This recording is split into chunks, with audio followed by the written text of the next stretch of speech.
Paula? Esa es una buena pregunta que me la pregunto cada día.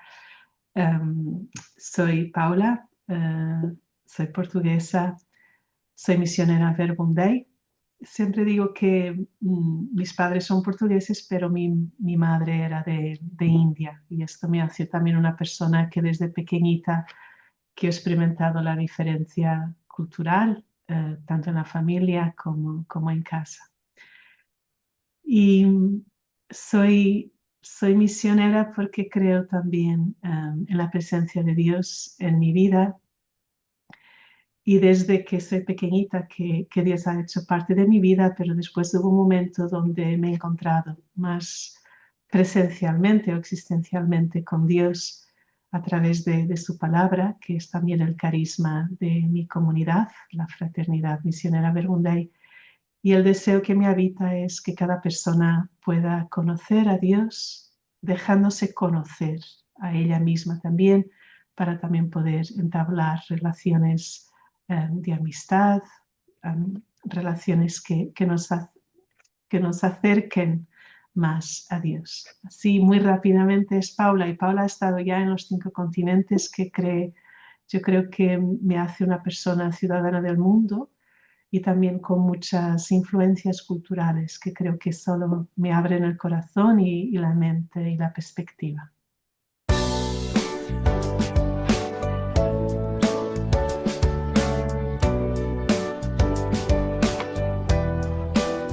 Uy, es una pregunta muy amplia y no sé si tiene una respuesta solo. Así cuando me lo preguntabas, pensaba cuando yo entré en mi congregación hace ya 36 años, el tiempo pasa. Y recuerdo que en ese tiempo se hablaba de la no necesidad de amistad en la vida consagrada, como que tener amigos era una cosa superflua, hasta mala. Y yo que mi cultura en Portugal, la amistad es algo tan bonito entre pares, entre personas mayores y menores, entre diferencia de sexos, diferencia de todo.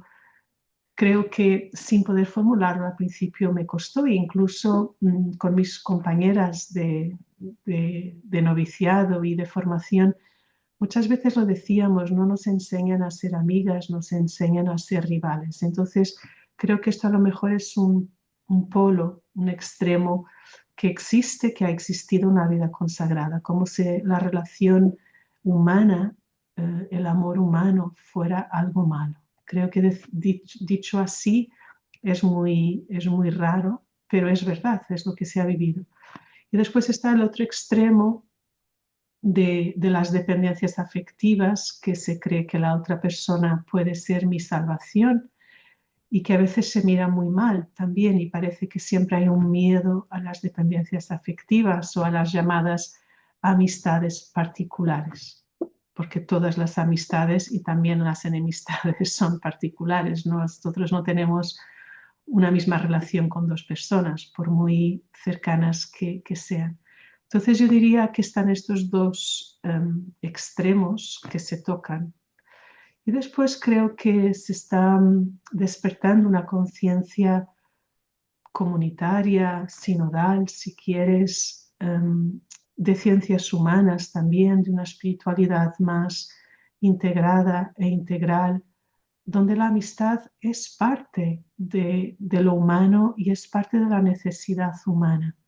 Todos nosotros necesitamos de tener lazos significativos con personas importantes. Todos necesitamos la cultura del buen trato. Creo que también, infelizmente, la realidad de los abusos nos ha hecho repensar la realidad de las relaciones humanas y de la autoridad en la vida consagrada. Y después creo que también redescubrir la humanidad de Jesús, que es tan esencial.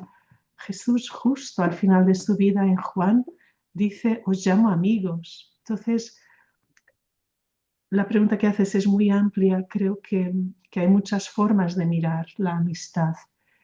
Y yo diría que la mejor manera de mirar la amistad sería desde el Evangelio, y ahí podemos entrar.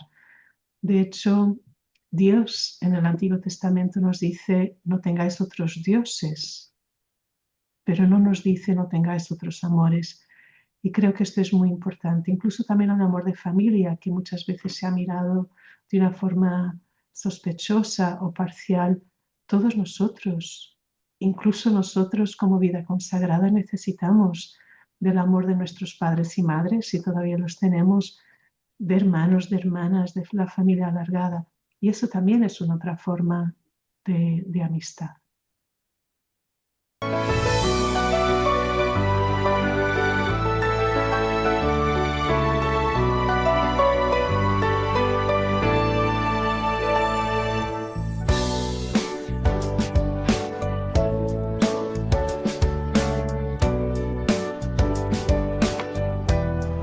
Me haces pensar mucho. Mira, la primera cosa que me viene es un poco el entendimiento de lo que es los mandamientos en el Antiguo Testamento. Y después también la manera como la ley, el testamento evoluciona tanto en la Biblia como también en la vida humana. Dios al principio del Antiguo Testamento, sabemos que los libros han sido escritos en diferentes momentos y no en el orden que está en la Biblia, da estos 10 mandamientos mm, para que la persona humana pueda vivir bien y pueda vivir de acuerdo al sueño de Dios y que pueda haber una buena relación humana. Los mandamientos son muy relacionales. Pero una cosa es coger los mandamientos como camino de vida, como carretera, y otra cosa es apropiarse de esos mandamientos para empezar a decir, tú haces, tú no haces, tú mereces, tú no mereces.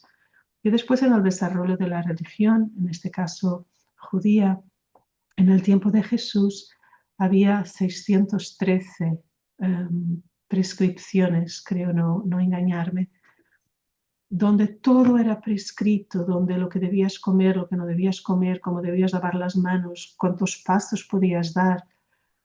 Entonces, es una imagen de Dios también, un Dios que quiere la vida y después un Dios que se vuelve juez, policía y determinador de todo lo que debes hacer, ¿no? En busca de un orden. Entonces eso también lleva a una manera diferente de ser persona. Entonces ahí no entra la amistad, entra el cumplimiento. Entonces lo que tú decías, habla la servidumbre, el ser siervos, ser hermanos y hermanas. Todavía no he entendido muy bien ese concepto, a lo mejor porque he sido hija única hasta mis 20 años, pero también en las familias hay líos, ¿no? Cuando hablamos de ser hermanos y hermanas, creo que con la gente que más queremos es con la gente que más nos peleamos. Entonces, y tú también que tienes hijos, sabes bien eso. Entonces, sí, la amistad habla de libertad, habla de gratuidad, habla de espontaneidad. Entonces yo creo que va muy conectado con la imagen de Dios que tenemos.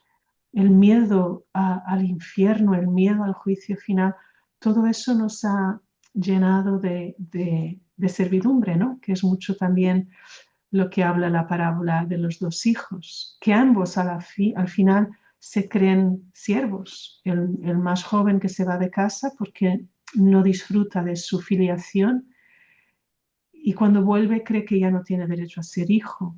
Entonces, ni hijo ni hermano.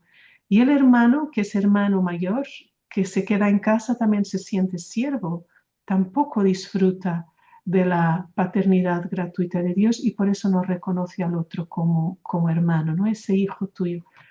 Creo que la pregunta que haces es muy compleja, está muy conectada a esto. ¿Quién soy yo? ¿Quién es Dios?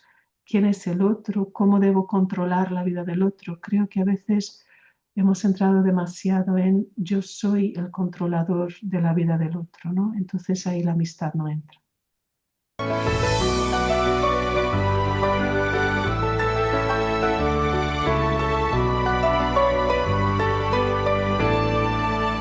La amistad, perdón, la afectividad es una palabra muy grande y muy central en nuestra vida. Creo que comenzaría por intentar, si es que se puede, definir por lo menos lo que yo entiendo por afectividad.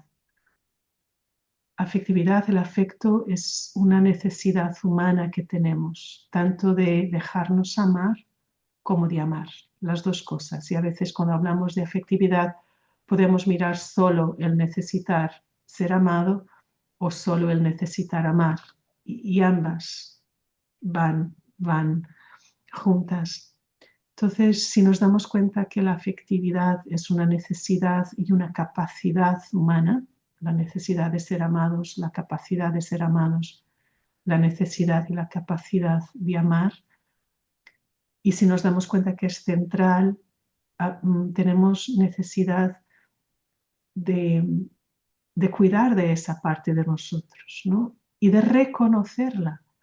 Y a veces, si no somos conscientes de que la afectividad es lo central, entonces la afectividad nos rige inconscientemente, pero siempre nos regirá. ¿Quién tiene la razón? ¿Quién no tiene la razón? ¿A quién quiero? ¿A quién no quiero? ¿Quién me gusta? ¿Quién no me gusta? ¿Quién manda? ¿Quién no manda? Siempre, o sea, inconscientemente eso va controlando, determinando, manipulando nuestras respuestas. Entonces ese sería el primer punto que yo diría. Necesitamos ser conscientes, conocernos personalmente y conocer el corazón humano para darnos cuenta cómo la afectividad juega en nosotros. Después darnos cuenta de qué respuestas afectivas buscamos, porque así como necesitamos del aire para respirar, necesitamos amar y ser amados, pero no cualquier aire. Si el aire está no puro, está intoxicado, ¿cómo se dice? No lo sé, tóxico, entonces nos hará mal, ¿no? Entonces, y a veces creemos que solo Dios nos puede llenar, y esa es la frase, solo Dios basta, pero eso no quiere decir que tengamos que quitar a los otros de en medio, necesitamos también a Dios en los demás, ¿no?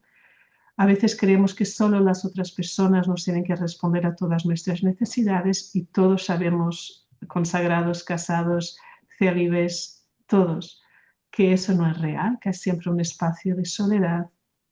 Y después hay relaciones sanas donde sabemos respetar los límites de cada uno, las necesidades de cada uno, las respuestas y las ambigüedades y el pecado de cada uno. Entonces, ahí se juega la amistad, la afectividad, la vida consagrada. No puedo hacer del otro mi salvación, no puedo hacer del otro el enemigo continuo. Necesito darme cuenta de cómo responder a mis necesidades y a las necesidades del otro, conscientes que siempre habrá un espacio de vacío, un espacio de respeto, un espacio donde Dios puede llegar y un espacio donde la soledad humana nos habitará. Creo que son varias las realidades que se entrecruzan.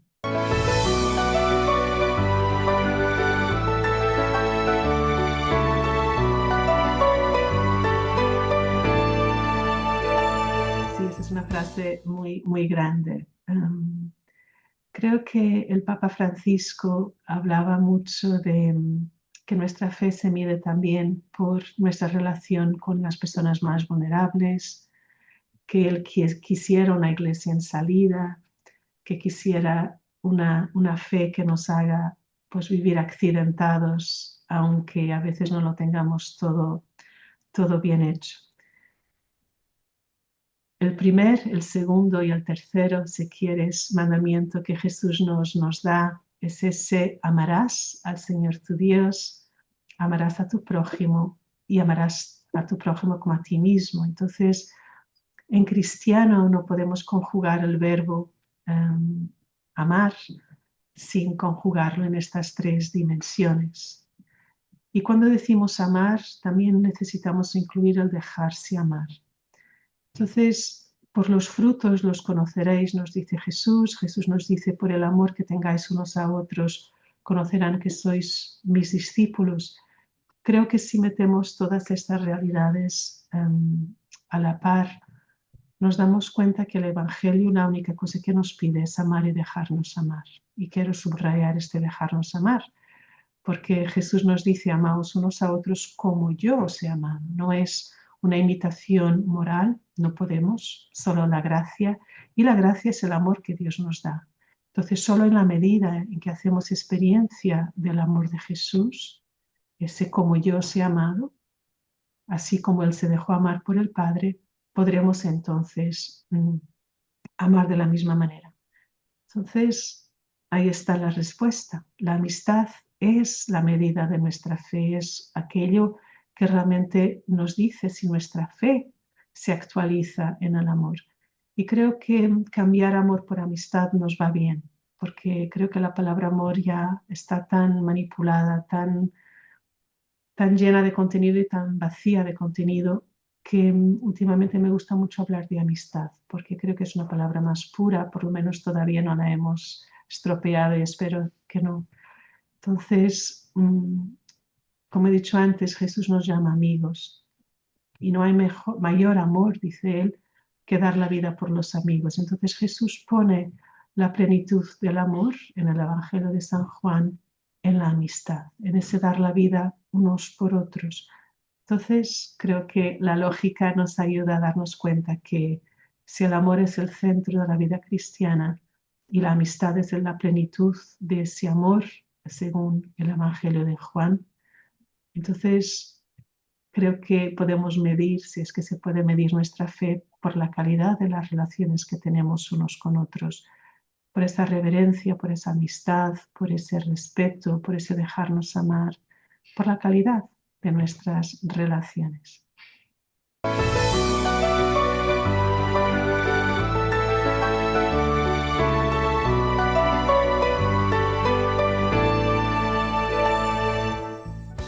Por supuesto.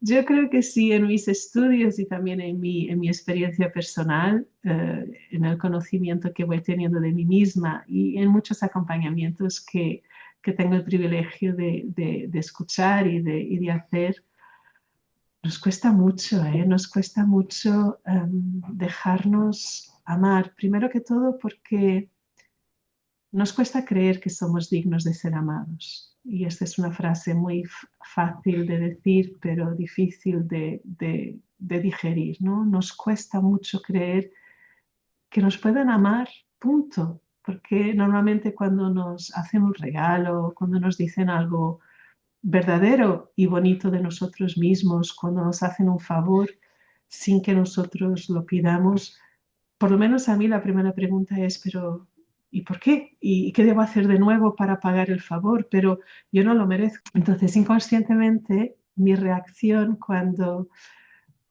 respondo, cuando me hacen algo, es, no, no, no, no, no. Hay una resistencia en mí. Yo creo que eso es muy importante darnos cuenta. Y lo veo también en otras personas. El otro día me han regalado una planta y dije, pero ¿y ahora por qué esta planta? ¿Y cómo debo pagar? Y yo quería pagarle, no me dejaron.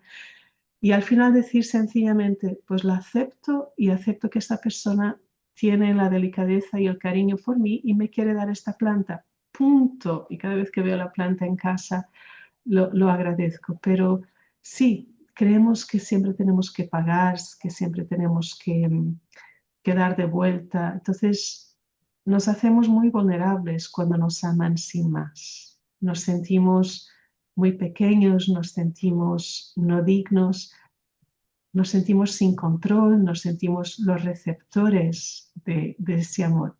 Cuando amamos, no, nos sentimos en control, nos sentimos poderosos, nos sentimos más capaces. Creo que por ahí va la dificultad de dejarnos amar. Por eso es más fácil amar. Y a veces, amando, lo que estamos haciendo es pidiendo que nos amen de vuelta. Pero como no puede ser gratuito, ahí vamos. Y es un poquito interesante, curioso, pero así es, así es. A veces nos manipulamos a nosotros mismos y a los demás.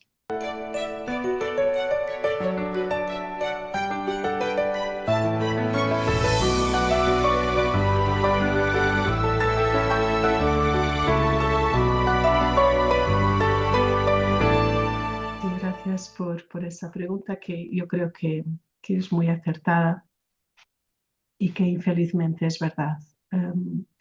No sabría decir exactamente por qué, tengo algunas intuiciones, pero sí creo que la cultura de la vida consagrada y a lo mejor la cultura eclesial también nos dice que sí, podemos tratarnos mal, parece que es más evangélico o más radical, más que evangélico, más perfecto tratarnos mal en nombre de un solo Dios basta que acogernos en nuestras vulnerabilidades, perdonarnos, incluso salir al paso unas de otras con ternura, ¿no? Recuerdo que las primeras palabras del Papa Francisco era no tengáis miedo a la ternura y creo que eso es muy, muy importante.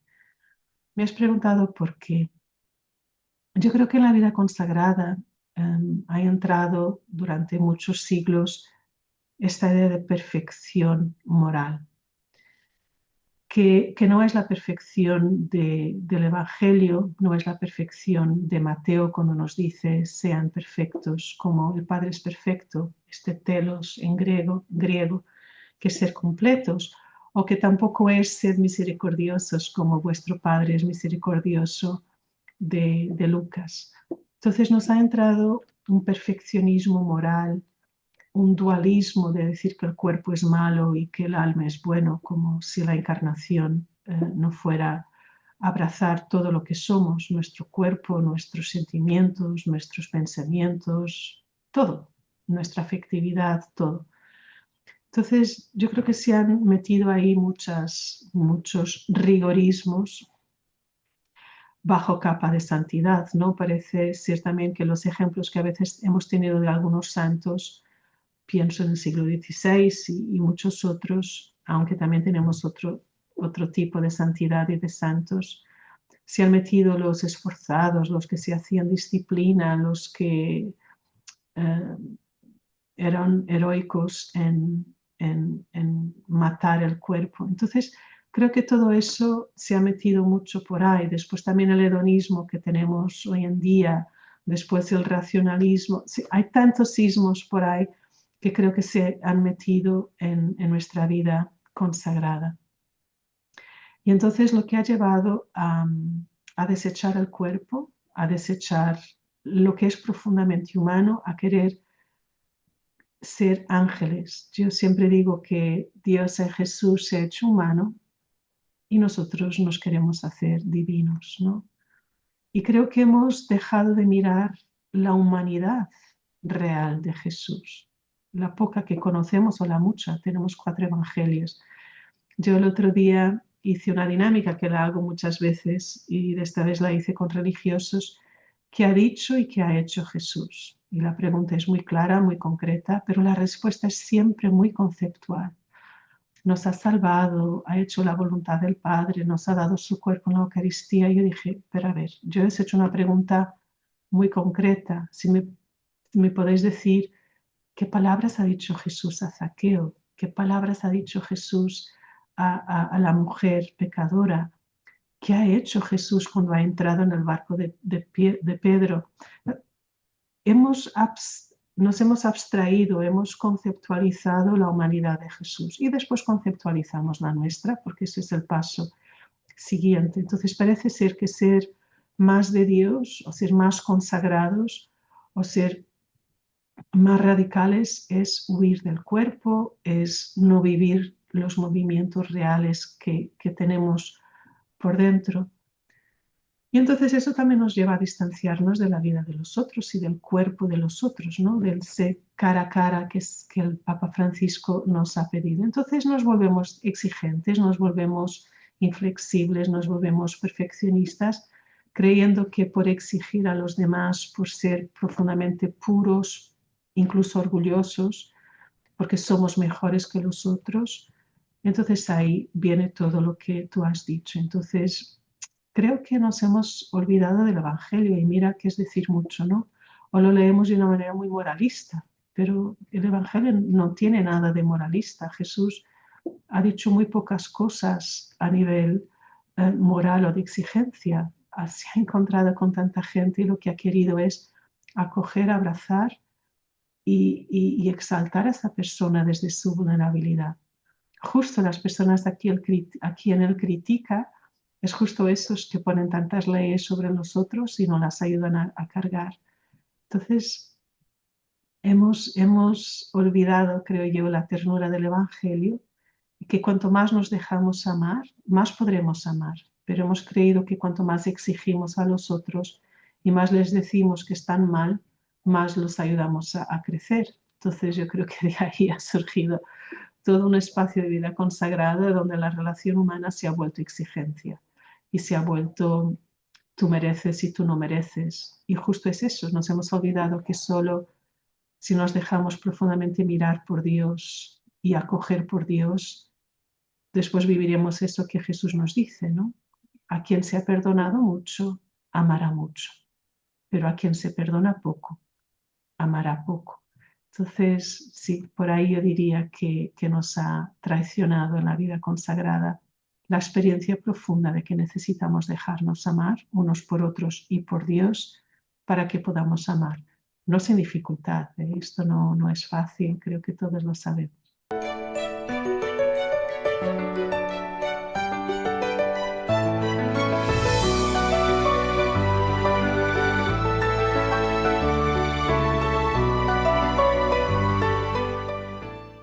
Gracias por recordar las hermanas mayores, los hermanos mayores que han dado la vida, ¿no? Y que ahora pues ya se sienten en otro momento de su vida.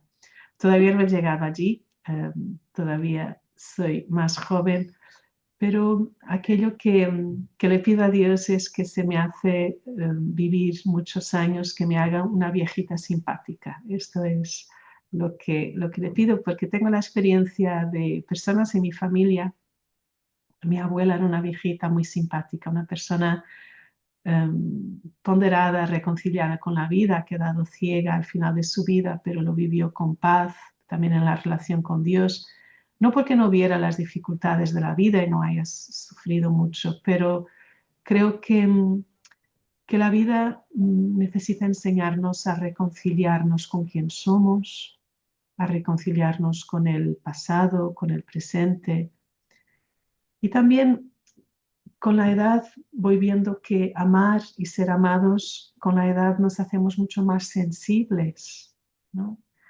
Entonces, a lo mejor cuando éramos adolescentes a cualquier cosa le llamábamos amor, después ya vamos creciendo, nos hacemos más jóvenes adultos, ya vamos escogiendo más un poquito con quién estamos, con quién no estamos, cómo son nuestras relaciones y en la medida que vamos creciendo, envejeciendo, madurando, teniendo más experiencia y ojalá más sabiduría, empezamos a ser más finos en el discernimiento del amor que queremos recibir y del amor que también podemos y sabemos dar.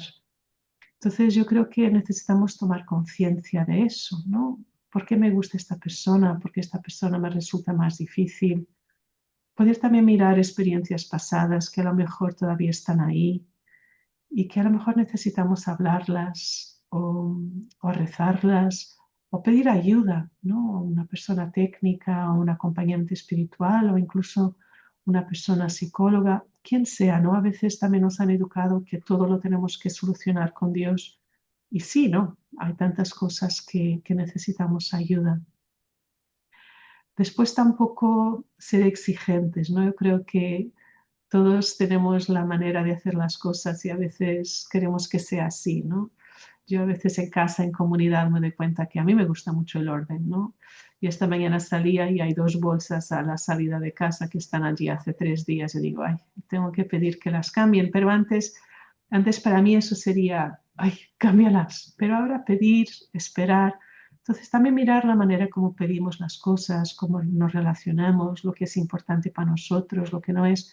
Sí, aprender mucho la vida comunitaria que necesitamos continuar a aprenderla. A veces podemos ser muy críticas, hablar mal unas de otras en las espaldas. Entonces también aprender a hablar bien, aunque sabemos que ese bien también tiene otras cosas que a lo mejor tendría que ser mal, pero subrayar más lo positivo que lo negativo, soltar muchas cosas. Va bien, si no se hace como yo quiero, pues tampoco cae el mundo. o a lo mejor sí hay cosas que a mí son importantes y pediría que se fueran así. Creo que ahí también hay mucho de aprender en la vivencia comunitaria. Y después también a veces personas que envejecemos juntos, como digo yo, o yo lo veo en mi familia, a veces las personas que están más cerca son aquellas de quien esperamos más y que no aceptamos tanto que envejezcan, porque hoy ya no se acuerda o porque siempre dice las mismas cosas. Entonces yo creo que eso también es un reto a la hora de envejecer juntos, ¿no? Pero y después mirar mucho a las personas desde la mirada de Dios. Yo creo que eso a mí me ayuda mucho, ese pedir el don de la compasión y bajar las personas al corazón. El otro día leía un libro que decía eso, hacer el ejercicio consciente de no solo pensar las personas, pero hacerlas pasar al corazón. Y cuando consigo hacerlo, realmente hay una diferencia, porque cuando estoy en la cabeza es qué le tengo que decir, cómo tiene que cambiar, qué exijo, qué me gusta, qué no me gusta, pero cuando paso al corazón, parece a ver cómo puedo amar a esta persona, cómo me puedo dejar amar por esta persona, cómo la compasión. Y esto es la castidad. La castidad, en mis constituciones hay una frase muy bonita que dice, nos dejaremos amar por Jesús para que Él en nosotros ame a nuestros hermanos y hermanas. Me parece una frase muy bonita. Y es eso, la castidad se ha entendido en el pasado como no, no hagas esto, no tengas esto, no, no, no, no.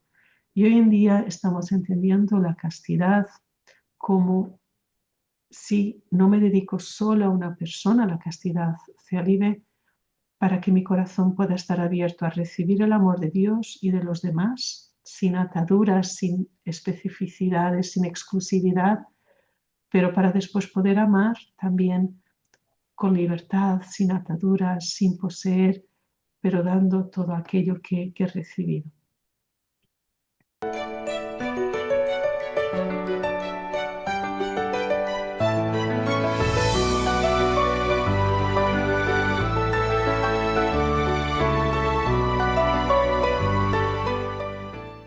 Buena pregunta me haces. Mira, como tú has dicho, la confianza es muy importante y en mi tierra, en Portugal, se dice que a veces la confianza es la primera cosa que se pierde, ¿no? Entonces, una vez más, yo creo que necesitamos ser conscientes de que la confianza hace parte de las relaciones. Por ejemplo, en mi congregación nosotros tenemos por constituciones hacer revisión de vida, pero nos estamos dando cuenta que no siempre la revisión de vida es algo positivo. Justo cuando no hay confianza, la revisión de vida puede ser un compartir la semana, la fe, aquello que hacemos, pero de una manera muy defensiva. Entonces, a veces, no porque los medios estén ahí o el compartir semanal de las hermanas o compartir la oración o tantas cosas que están en nuestras constituciones, ¿no? Que no es solo porque sea ley que los medios funcionan. Entonces, la confianza se construye, se reconstruye, se pierde, se retoma y sigue los mismos pasos de las relaciones humanas, no porque seamos consagrados, consagradas, ya tenemos un polvo mágico que nos hace funcionar. Entonces, aquello que me doy cuenta es que hay que construir mucha confianza y eso lleva tiempo, lleva compartir intimidad, lleva conocerse unos a otros, lleva preguntar en vez de asumir y justificar o juzgar. Entonces, y creo que también lleva algo que voy pensando mucho estos últimos tiempos, que también lleva no solo la formación a nivel humano de cómo relacionarnos, ¿no? Hay tantas terapias de familia, terapias de matrimonio, todo eso. Yo creo que a veces en comunidad también necesitamos moderadores, personas de fuera que puedan ayudarnos a comprendernos entre nosotros, ¿no?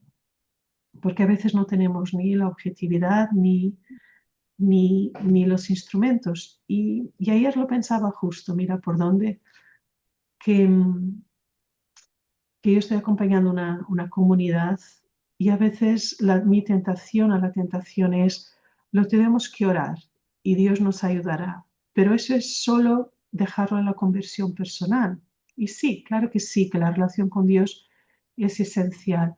Pero después hay dinámicas y hay mecanismos de relación que necesitan ayuda externa para que se puedan conocer. Y eso a veces no se ha tenido en cuenta en las relaciones comunitarias. Entonces, ¿cómo aprender a ver esta persona que después también tenemos gente de todas las edades, gente de todas las culturas, gente de idiomas diferentes? La complejidad después es muy grande en nuestras casas. Ya si en nuestras familias es difícil, imagínate cuando nos juntamos de familias tan diferentes y de experiencias tan diferentes. Entonces, yo creo que necesitamos muchos instrumentos humanos, mucha ayuda en las ciencias humanas y no relegarlo todo a la conversión personal o a lo espiritual, que creo que no funciona. Y después has preguntado qué pasa cuando la confianza se pierde. Y eso es duro, ¿no? ¿Qué pasa cuando hay calumnias? ¿Qué pasa cuando hay traiciones? Que a veces también la puedo hacer yo. Yo creo que ahí supone mucha inteligencia emocional, mucha valentía para volver a entablar diálogo, hablar las cosas si es posible, con ayuda. Y a veces hablar las cosas que no van, a mí no me es nada fácil, para nada. Yo prefiero callar a veces, pero después también como no puedo callar, necesito hablar, buscar espacios seguros para hablar. Mira, esto ha pasado el otro día, ¿qué pasa? ¿Cómo lo podemos hacer? Porque eso vuelve a reforzar la confianza. Creo que no hay recetas, pero lo que no podemos es sencillamente, como se dice en español, apague y vámonos, ¿no? Entonces creo que San Pablo dice, haced lo posible por vivir en paz con todas las personas. Y esa es lo posible, a veces no es posible de mi parte. Y a veces también darnos cuenta, a mí también me ha pasado, mira, con esta persona yo no puedo, pero no quiere decir que la trate mal. Entonces, seguir tratándola con respeto y reverencia, pero saber que hay espacios de mi vida y de su vida que es mejor no entrar, es mejor callar. Creo que lo hacemos todo, ¿no? En todas las situaciones de la vida, en el trabajo. Entonces, a veces podemos haber creado un ideal de comunidad que no existe ni en el Evangelio, ¿no? Eso sí que lo digo, porque la comunidad de Jesús también era un lío. Uno que traiciona, el otro que niega, el otro que lo entrega, el otro que quiere ser el primero, el otro que quiere ser el segundo, el otro que no entiende. O sea, la comunidad de Jesús era difícil y Jesús no ha dicho, uy, aquí nadie puede vivir, ¿no? Jesús ha continuado a amar y se ha dejado marcar por aquellas personas que escogió. Y lo mismo en los Actos de los Apóstoles, dice muy bonito, ¿no? Todos tenían un solo corazón y una sola alma. Y después la próxima página es que las viudas griegas no se entendían, no tenían, lo otro vende, lo otro compra, lo otro quiere comprar. Que no es fácil, la relación humana no es fácil, las familias no son fáciles. Creo que es el misterio profundo de la relación, que es lo más bonito que tenemos y lo más difícil. Yo ahí lo que voy viendo es, mira, Señor, ayúdame a abrazar, a perdonar, a amar, a dejarme amar y a asumir lo que es difícil, pero sin escandalizarme.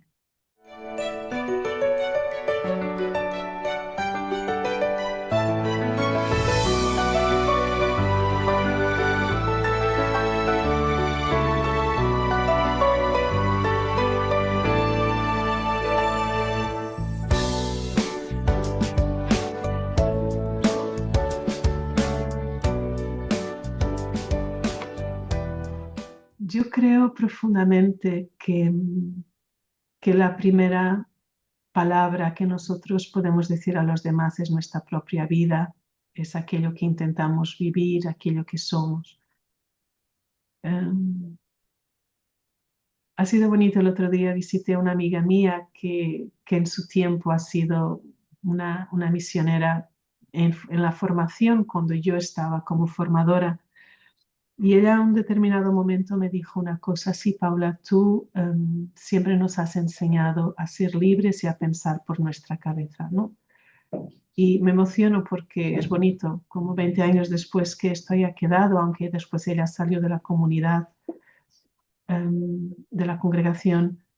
Entonces yo me pregunto cómo me haces la pregunta en relación a los superiores, que a mí no me gusta el nombre, ¿no? Las personas que coordinan, que son responsables. Ya la palabra en sí está profundamente equivocada, lo ha dicho el dicasterio de la vida consagrada, pero no hemos logrado todavía cambiarlas. Son esas palabras que llevan mucha carga emocional, pero que no las cambiamos, ¿no? O los formadores o las personas que llevan el servicio de la autoridad. Entonces, la primera pregunta que haría sería cómo modelamos nosotros, cómo vivimos nosotros esas relaciones que gustaríamos que los demás también tuvieran. No me doy como ejemplo, pero creo que es algo que llevo muy dentro, ¿no? En mi manera de relacionarme aquí, por ejemplo, en mi trabajo con las otras personas, cuando yo tengo poder, cuando alguien está sirviéndome, ¿cómo trato yo las personas? ¿Les reconozco libertad? ¿Les reconozco autonomía? ¿Les reconozco que su opinión es importante, aunque sea diferente de la mía? ¿O ya les digo yo lo que tienen que hacer, lo que tienen que pensar y hasta lo que tienen que sentir? Porque a veces podemos llegar ahí. Creo que la invitación de la sinodalidad, que a veces es una palabra que ya escuchamos demasiado, la sinodalidad es justo eso, a ver qué está diciendo el Espíritu a través de las otras personas. Y yo no tengo el monopolio del Espíritu Santo, por eso necesito tener un oído atento, una apertura de mente para descubrir que el Espíritu también habla a través de la otra persona. El anterior prefecto de la vida consagrada, Cardenal de Avís, Bras de Avís decía, es una enfermedad que tenemos en la vida consagrada pensar que el Espíritu Santo solo habla a través de los superiores. Y esa es una enfermedad tanto para los superiores que lo piensan así, como para aquellos que no están en servicio de autoridad que lo piensan así. El Espíritu habla por todos y mi opinión es tan válida como la tuya, aunque después alguien tiene que tener la última palabra. Entonces, eso sería la primera realidad. Y después también, a veces en la vida consagrada, hemos creado una distancia muy grande a las personas que están en la autoridad, ¿no? Como que se fuera un ente diferente, superior, con un superpoder o con un infrapoder y de repente ya no nos tratamos igual. El otro día una hermana compartía la tristeza que le dio, que recibió en casa a dos hermanas y que casi no le hablaron porque a lo mejor ella no iba con hábito de su propia congregación. Y después de estas dos hermanas, cuando se dieran cuenta que era ella la superiora, de nuevo las palabras, de la comunidad, casi vienen a besarle la mano y ella se quedó profundamente entristecida. Entonces, ¿cómo nos relacionamos con la autoridad y cómo, siendo autoridad, nos relacionamos con los demás, ¿no? Porque Jesús justo nos dice, entre vosotros no sea así. Nosotros estamos aquí para servir, no para ser servidos, pero hay muchos líos ahí. Entonces, sin darnos cuenta, muchas veces nos relacionamos de una manera que no es al modo de Jesús, porque somos superiores, somos inferiores. Hoy en día también nos damos cuenta que la mayor parte de los abusos en la vida consagrada es en la etapa formativa, justo porque hay una inigualdad, un desequilibrio de poder, entonces porque hay mucha cosa en juego, si yo digo como formanda, después me echan. Entonces, ¿qué queremos realmente? Yo creo que es una pregunta muy importante cuando acogemos personas en nuestras congregaciones, que sean profundamente ellas y fieles a Dios, o queremos aumentar los números de nuestras congregaciones, queremos que las personas sigan una tradición independientemente de lo que son muchas preguntas, pero yo diría por ahí, o sea, cómo me relaciono yo con los demás, cómo sirvo, cómo me doy cuenta que yo como persona puedo modelar o ser ejemplo, intentar ser ejemplo de relaciones sanas.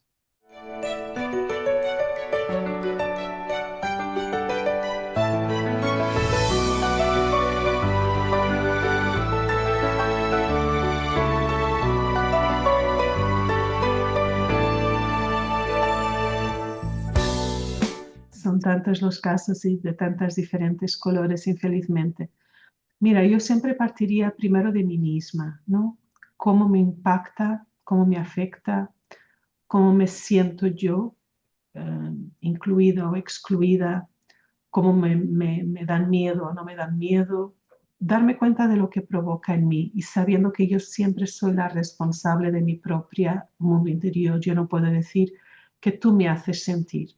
Yo lo que puedo decir es que con tu comportamiento yo siento algo, ¿no? Esto es comunicación no violenta, que es muy importante darnos cuenta. No podemos responsabilizar a los demás por lo que nosotros vivimos interiormente. Porque después yo sí que soy responsable de la manera como me puedo relacionar con los demás, ¿no? Yo reconozco que en mí misma hay personas que yo evito, o sea, soy consciente porque me dan miedo, porque creo que a veces o puede manipular o aquello que me dicen yo no lo quiero escuchar porque no me parece verdad o porque me intoxica, lo que sea. Entonces darme cuenta.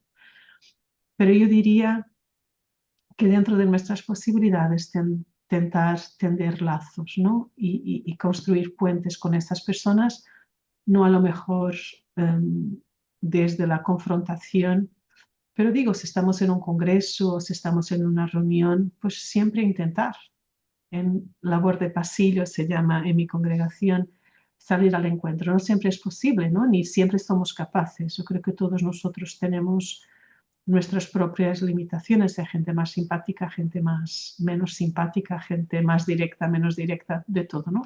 Pero a lo mejor buscar personas que puedan hacer eso. Después creo que también es importante crear espacios seguros, y esto la psicología hoy en día y las dinámicas de grupo nos lo recomiendan, donde se puedan abordar algunos asuntos sin que eso nos lleve a tirarnos los trastos, ¿no? Unos a otros. A veces es posible, a veces no es posible. En portugués se dice hablando nos entendemos y a veces yo me doy cuenta que no, que hablando no nos entendemos. Entonces también darnos cuenta de los límites. Después el otro día también estudiando un poco cómo cambiar cultura en una organización, este modelo decía que es importante también tener en la mesa de discusión aquellos que no piensan como nosotros. Y a veces nuestra tentación es excluir los que no piensan como nosotros. Entonces, aunque haya grupos, aunque haya discordancias, intentar escucharnos, porque después todo es muy sistémico y no es fácil, ¿no? A veces decimos, es que este grupo se ha aislado, pero a lo mejor ha sido el otro que lo ha aislado, ¿no? O sea, que después hay muchas dinámicas muy escondidas que no son fáciles. Entonces, tampoco creo que hay una respuesta fácil, pero yo creo que hay que seguir intentando. Y si nos sentimos más libres por dentro, ¿no? Por eso empezaba por la conciencia de sí mismo. Si yo sé que me cuesta, ya sé que cuando voy a este grupo, pues necesito más energía, necesito más gracia, necesito no alejarme, pero ya no voy determinada por lo que siento, sino solo condicionada, que es muy diferente. Y después intentaré entablar relaciones. Y después también darnos cuenta, si ya no se puede, pues buscar otras alternativas o a lo mejor dejarlo en paz. Yo creo que a veces hay cosas que hay que dejarlas tranquilas. En Brasil se dice, déjalo estar como está para ver cómo queda, ¿no? Entonces, creo que la sabiduría nos enseña a discernir, buscar ayuda, sería esto lo que te diría.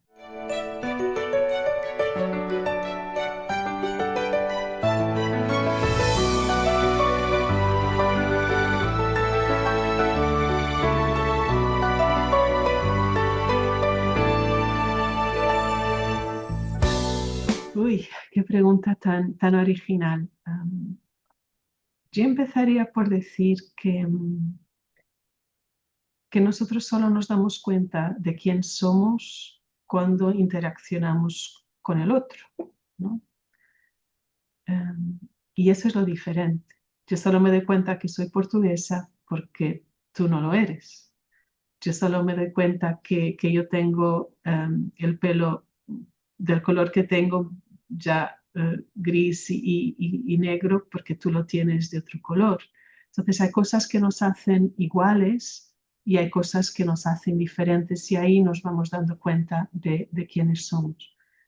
Y después también algo que creo que es muy bonito es que lo diferente me puede amenazar o lo diferente me puede enriquecer o lo diferente me puede contrastar o lo diferente me puede enseñar. Entonces, creo que ahí es importante darnos cuenta cómo me relaciono yo con la diferencia. Dicen los expertos que nosotros aprendemos a tener prejuicios de los demás ya desde los 7 años, ¿no?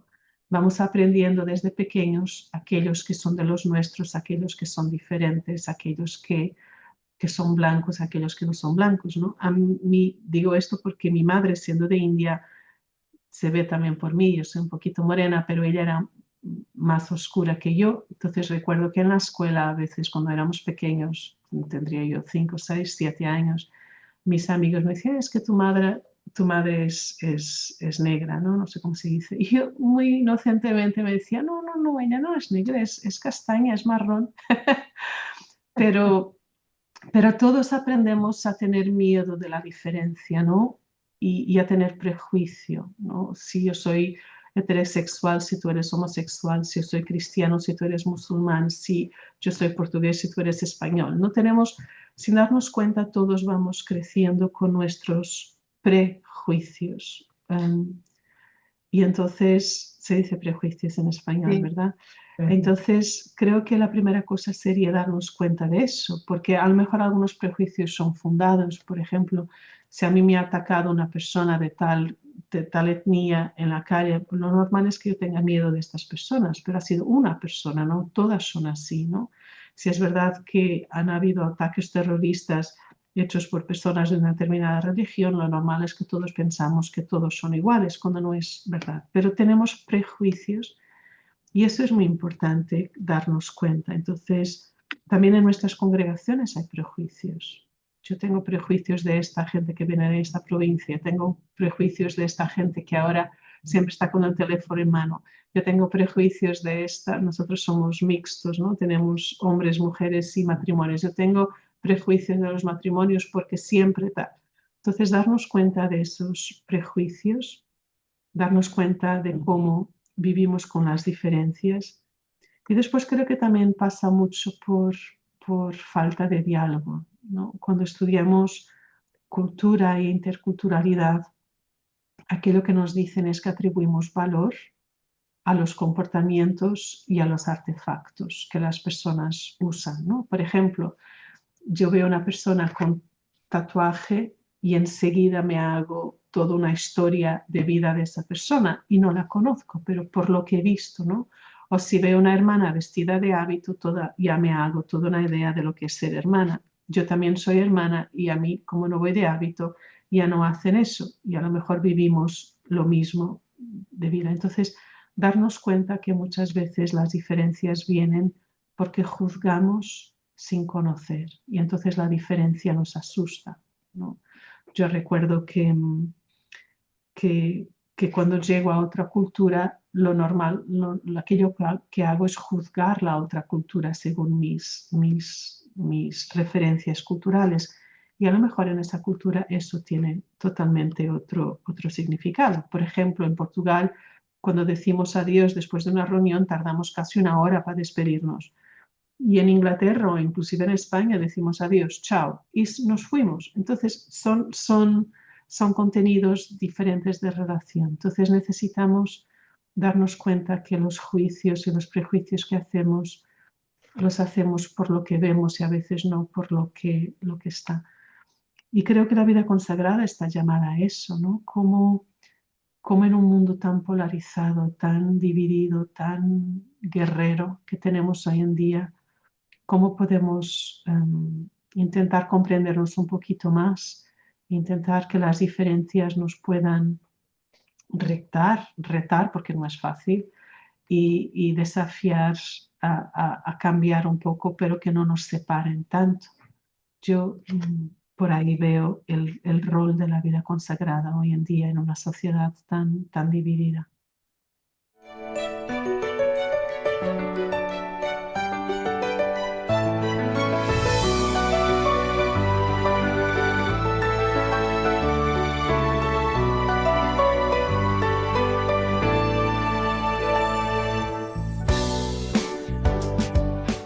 diría que la amistad es lo más importante en la vida y que la amistad es el camino para el sentido de la vida, para la felicidad en la vida, para desarrollarnos como personas. Y cuando digo la amistad con nosotros mismos, que tantas veces la olvidamos. Yo creo que a veces somos nuestros peores enemigos.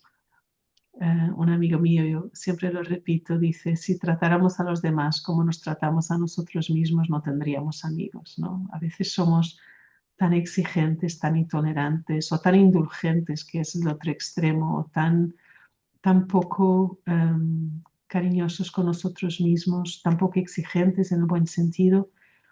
Entonces, aprender a relacionarnos bien con nosotros mismos, a tratarnos con cariño, a tratarnos con firmeza, a llevarnos más allá de nuestros límites y a integrar también nuestras vulnerabilidades. Creo que es todo un programa de vida, pero ahí yo diría la amistad con nosotros mismos, ese no utilizarnos, ese respetarnos, ese crecer, ese ayudarnos a nosotros mismos, porque somos nosotros los protagonistas de nuestra vida, ¿no? Necesitamos a los demás y sin embargo nosotros vamos a vivir con nosotros mismos toda la vida. No sé si es buena noticia o no, pero así es. Y se ve que después por toda una eternidad. Vamos a ver qué pasa. Después hablaría de aprender la amistad con los demás y con Dios. Y estaba dudando si poner uno u otro antes. Creo que van igual, todos los tres van en círculo y a la vez. Pero empecemos por la relación con los demás, porque esa es la primera relación que tenemos, ¿no? Primero con nuestra madre, después con nuestros padres, nuestra familia, nuestros amigos, nuestra familia alargada. Pero todo es relación en la vida, todo. Aún las personas que les gustaría vivir solas en una isla, todo es relación, incluso todo lo que vestimos, todo lo que comemos. Estamos todos tan conectados, incluso ahora, ¿no? Toda la tecnología que está detrás de lo que estamos usando. No podemos vivir sin los demás. Y tampoco podemos vivir con ellos a veces, ¿no? Es muy simpático que justo en la primera página del Génesis que dice, no es bueno que el hombre esté solo, que Adán esté solo, le pone a Eva y después es todo un lío, ni con ni sin, ¿no? Pero esa es la realidad del ser humano, no solo del hombre o de la mujer, creo que es algo mucho más amplio.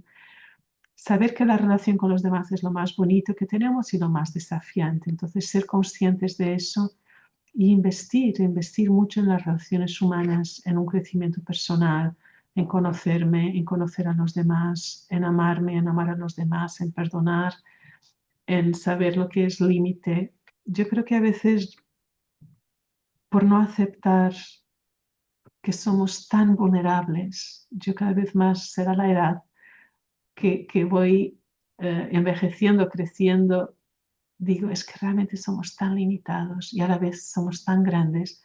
Entonces, ¿cómo juntar estas dos cosas? Creo que a veces no es fácil. ¿Cómo pedir lo mejor del otro y aceptar lo peor?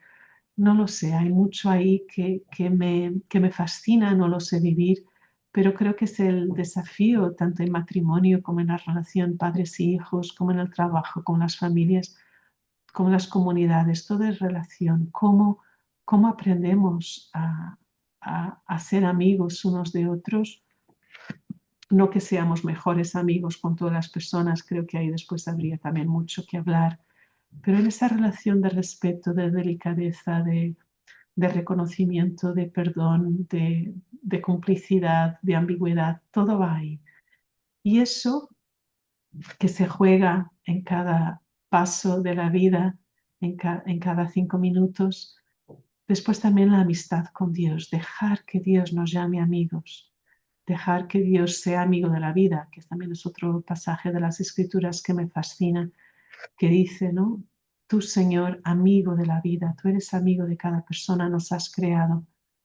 Y Dios nos ha creado para con Dios ser amor y relacionarnos desde el amor. Y qué difícil es eso, ¿no? Lo hemos hablado, dejarnos amar por Dios. Es que nuestro corazón, dice San Agustín, y ahora parezco el Papa Leone, Leo, no sé cómo se dice, León en español, León que Tolstoy. siempre cita a San Agustín, ¿no? Nos has hecho para ti y nuestro corazón anda inquieto hasta descansar en ti. Entonces, nuestro corazón muchas veces no sabe amar porque se deja amar poco por Dios y tenemos una capacidad infinita de dejarnos amar y también eso hay que aprenderlo. Y a veces nos hemos vuelto demasiado moralistas en la vida consagrada y todo es amistad con Dios. Y después que nuestra vida sea sin intentar responder como Pedro, Señor, tú sabes que te quiero, tú sabes que te amo, pero hago lo que puedo, pero quisiera transformar mi vida en amistad porque escucho lo que me dices, porque intento amar a los tuyos, porque intento vivir la misión, porque ahora estoy quieta en una silla, todo eso, ¿no? Entonces yo diría eso, lo más importante de la vida y de la vida consagrada es la amistad. De la vida humana, la vocación humana se juega en el amor. Y repito, el amor a uno mismo, el amor a los demás y a Dios, que después es amor a Dios, amor a los demás y a uno mismo, porque nos dejamos amar.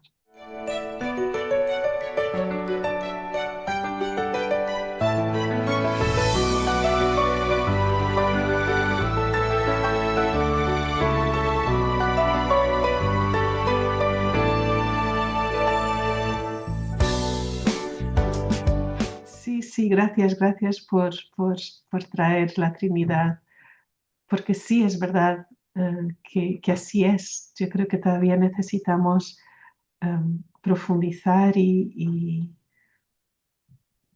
descubrir toda la riqueza de la Trinidad. Karl Rahner, un teólogo del siglo pasado, decía eso. Si le quitáramos la Trinidad al discurso teológico, muy pocos cristianos se darían cuenta. O sea, yo creo que todavía la teología también necesita descubrir la riqueza y esa es una de ellas. Tenemos al centro de nuestra fe la realidad de Dios, que no es uno, siendo uno en tres personas, en relación, en comunión, en que uno se vacía para amar, el otro se vacía para recibir el amor, los dos se vacían para darnos el amor, que sería el Padre, Hijo y Espíritu Santo. Todo eso es acoger la diferencia, es acoger, bueno, son Dios, es más, será más fácil para ellos, pero creo que ahí nos podría enseñar tanta, tanta, tanta cosa. Y que justo el amor que estamos llamados a recibir es pedir humildemente entrar en esta relación trinitaria, ver cómo el Padre ama al Hijo, cómo el Hijo se deja amar y ama al Padre, como ambos nos envían el Espíritu Santo. Esto ahora sería una clase de teología, pero no sin dificultad. Jesús no lo ha tenido fácil. El Espíritu nos da todo lo que Él ha dado a Jesús. Sí, hay mucho ahí que podríamos descubrir y que cada uno de nosotros está llamado a reflejar un aspecto de Dios. Y tú reflejas uno, yo reflejo otro, ¿no? Y ahí hacemos también comunión. Y que también las dificultades de la vida Jesús las vivió y que no dejó por eso de dejarse amar por Dios y que justo las dificultades a lo mejor nos dicen que estamos en el camino que debemos estar, porque a veces podemos pensar que estando en Dios no tendría que haber dificultades, no, no es así. Pero bueno, eso sería todo un nuevo capítulo, pero gracias, gracias por traer la Trinidad, porque sí que somos profundamente trinitarios y la relación es lo que nos identifica.